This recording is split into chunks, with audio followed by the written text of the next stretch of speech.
મિત્રો આપણે બધા ધારતા હતા એ રીતે યુએસ ફેડ દ્વારા 0.25 બેઝિસ પોઈન્ટનો વ્યાજદરનો ઘટાડો તો આવી ચૂક્યો છે, પણ બન્યું છે એવું કે આ વ્યાજ ઘટાડો આવ્યો હોવા છતાં ડાઉ જોન્સ 1123 પોઈન્ટ ડાઉન છે અને નાસ્ડેક પણ લગભગ 750 પોઈન્ટની આસપાસ જેટલો ડાઉન છે.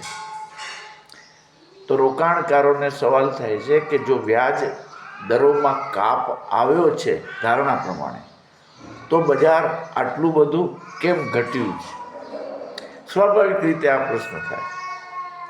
હવે બન્યું છે એવું કે વ્યાજદર કાપ તો અપાઈ ગયો, પણ જે કોમેન્ટરી આવે છે, આર્થિક કોમેન્ટેટરી યુએસ ફેડ ચેરમેનની, એમાં એવું એમણે જણાવી દીધું છે કે હવે આ જે વ્યાજ કટની સાયકલ છે એ ટ્વાઇસ ઇન ધ યર, એટલે કે વર્ષમાં 2 વખત જ વ્યાજ કાપ અંગે કોઈ નિર્ણય લેવાશે.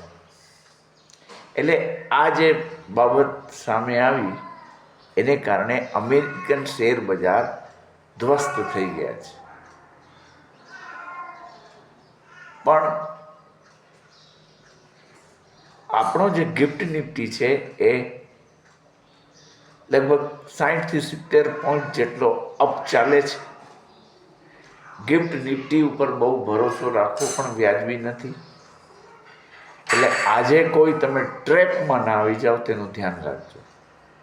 ગિફ્ટ નિફ્ટી ઉપર બતાવીને અચાનક શેર બજાર શક્ય છે કે ડાઉ જોન્સને ફોલો કરતું હોય તે રીતે એમાં કોઈ જબરજસ્ત ક્રેશ આવી જાય અને આપણે બધા ટ્રેપ થઈ જઈએ, તો એ મુદ્દો પણ વિચારવાનો રહ્યો. આ એક ઇવેન્ટ જે હતો સામે, એ પૂરો થયા પછી માર્કેટ કેવી રહે છે, હવેનો જે મેજર ઇવેન્ટ છે એ કયો છે, તો કે બેંક ઓફ ઇંગ્લેન્ડ અને બેંક ઓફ જાપાન દ્વારા પણ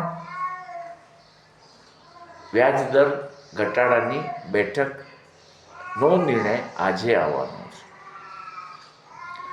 એટલે તમને બધાને માત્ર એક આગોતરી માહિતી આપી દેવા, કારણ કે રાત્રે 2 વાગ્યા બાદ આ નિર્ણય આવતો હોય છે, એટલે એ સમયે વિડીયો બનાવવા અશક્ય હોય છે. એટલે વહેલો, હજુ મેં ચા પીધી નથી, પણ એ પહેલાં આ વિડીયો બનાવી રહ્યો છું. મને આશા છે કે તમને ઉપયોગી થશે. જો મારી ચેનલને તમે સબસ્ક્રાઈબ ન કરી હોય તો સબસ્ક્રાઈબ કરવા વિનંતી કરું છું. Thank you for watching my video.